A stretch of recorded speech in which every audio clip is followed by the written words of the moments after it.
Ever so slowly, the conversation is shifting from recognizing fascism and learning about it to feeling the deep-seated urge to fight against it. We are in the 11th hour and time is evaporating, so reacting is instrumental. And if we do not form an alliance between center libertarians and the left and dominate the 2024 vote across the entire United States, the repercussions will be immeasurable. This is especially true as almost all of the fascist ingredients are presently visible in the United States. Now, in 1930, many missed it. This time we're seeing it, but it's also close to being too late. So how the hell do we get out of this? The end of fascism is either marked by defeat in a war, a revolution, internal conflicts, or economic collapse. Looking at the US military alone, a war or violent revolution is probably a really bad idea. Internal conflict is only likely if we take on political power positions and force that conflict. And forcing an economic collapse implies significant damages to all of us, but has to be a last resort. The solution is that there is no magic wand, but only hard work and commitment and finding every alliance in your community and getting involved, because complacency is death. Fascism thrives in ignorance and misinformation, so continue to observe the historical context and tactics of fascism and share that knowledge with everybody who's willing to listen.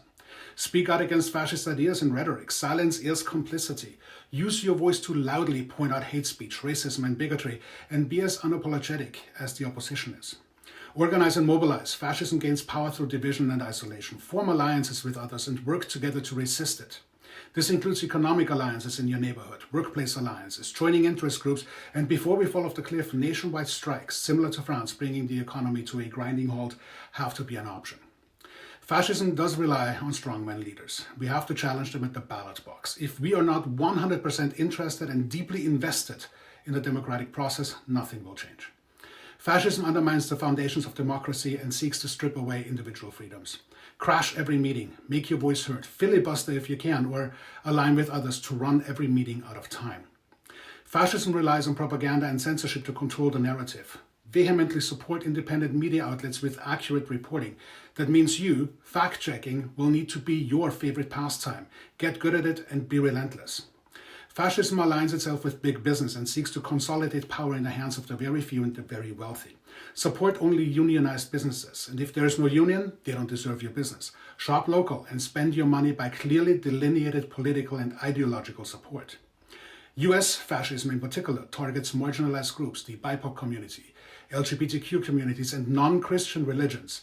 We have to learn from their resilience and stand in solidarity.